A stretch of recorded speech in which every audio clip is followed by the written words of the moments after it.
En 1981 est sorti un film qui a éveillé ma conscience. Un film avec Pierre Tornade.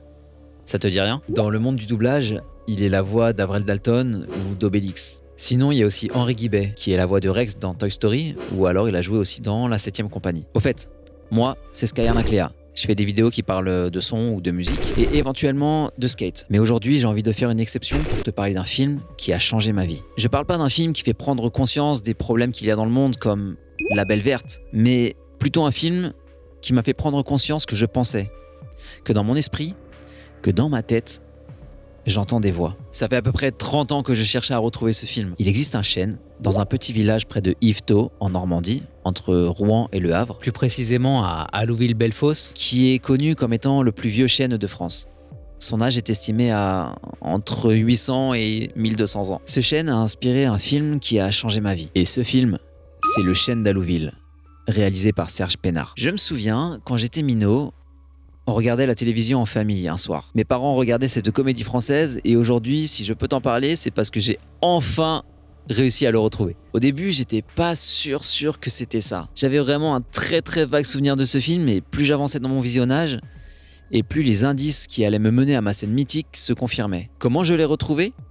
Eh bien, tout à fait par hasard. J'étais posé en salle d'attente chez le dentiste, en train de scroller sur mon téléphone sur Google Actu, et je tombe sur cette news. À Saint-Maur-des-Fossés, la résistance s'organise pour sauver le chêne d'Henri IV de griffes immobilières. Et je me suis dit, et si le film que je cherchais parlait du chêne d'Henri IV?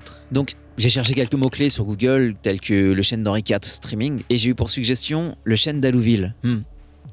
En lisant la fiche Wikipédia, ça ressemblait pas trop au souvenir que j'en avais. Un film de comédie française, alors que j'avais pour souvenir une révolution ou une manifestation? Ouais. Bon, je vois qu'il est dispo gratuitement sur YouTube, alors je l'ajoute à ma liste de lecture à regarder plus tard. Parce que n'ayant pas 1h30 devant moi et une flemme gigantissime, je me dis que je jette quand même une bouteille à la mer sur les réseaux sociaux pour voir si ça pourrait m'aider à retrouver un film qui parlerait peut-être d'un chêne, où je n'ai pour seul souvenir qu'une scène de révolte ou d'une manif avec quelqu'un qui s'écrie « Le chêne est mort ». Cette réplique a résonné en moi et dans ma tête, j'arrêtais pas de me répéter en boucle « Le chêne, le chêne, le chêne, le chêne ». Et ce moment particulier a changé ma vie à tout jamais. Je me lance tout de même dans le visionnage sans grand espoir que ce soit celui-ci, en me disant qu'il y a peu de chances que ce soit ça et que j'allais me faire chier en le matant. Et là, énorme surprise. Dès les 10 premières minutes, je vois un curé faire un discours sur la place publique, à côté d'un chêne, devant une foule de villageois, clamant « Le chêne est en danger de mort ». Peut-être ai-je béni notre saint arbre pour la dernière fois. Le chêne est en danger de mort.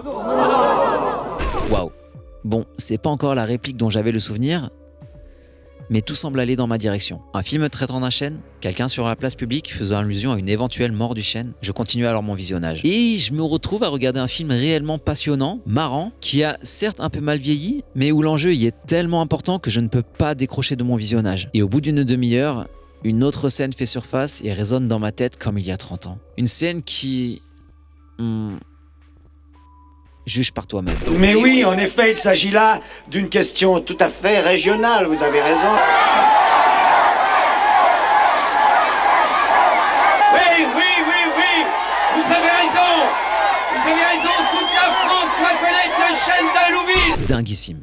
C'est exactement ce passage qui a changé ma vie à tout jamais. Un souvenir qui avait été occulté de ma mémoire, mais qui a eu une importance énorme sur la manière dont j'ai régi ma vie. Il faut que je t'en parle. Lorsque j'ai vu cette séquence, la toute première fois, dans ma tête, j'arrêtais pas de me répéter « Le chêne, le chêne, le chêne, le chêne ».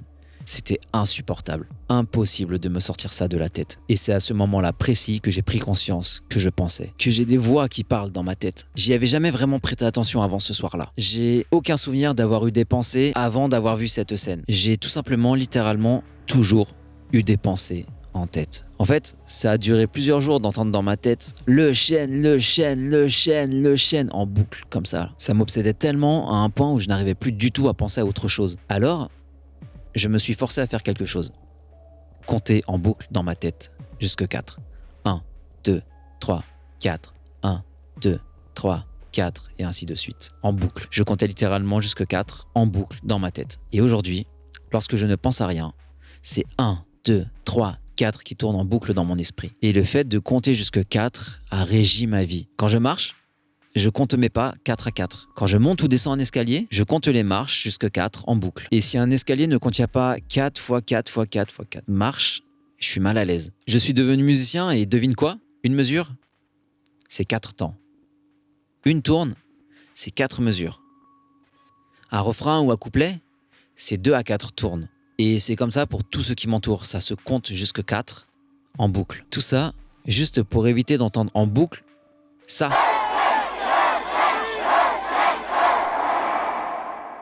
Il y a une trentaine d'années, j'ai réalisé que plus jamais je ne saurais faire le vide dans ma tête. Plus jamais je serais capable de ne penser à rien. Et toi? À quoi tu penses quand tu penses à rien?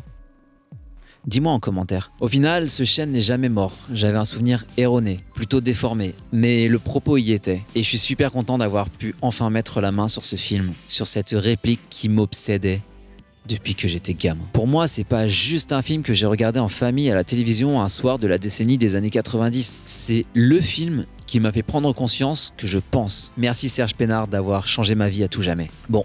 Maintenant, il me reste un autre film à retrouver et ça va être un peu compliqué. Il s'agit d'un vieux film porno dont j'ai pour seul souvenir qu'il était en noir et blanc avec une jolie brune et que quelqu'un matait le couple à travers une grande fenêtre ou baie vitrée depuis l'extérieur de la maison. Donc si t'as des idées, mets-les en commentaire. J'espère que ce format t'a intéressé. Si tu as des anecdotes du même genre, tu peux les laisser en commentaire. Ça m'intéresse de savoir si d'autres gens ont eu un déclic en regardant un film, un déclic qui aurait marqué leur vie. Tu peux booster la vidéo si jamais tu as cette option sur ton téléphone. Dans les 7 jours qui suivent la sortie de la vidéo, tu peux t'abonner, tu peux partager. Et moi je te dis à la prochaine, c'était Skyarn. Ciao!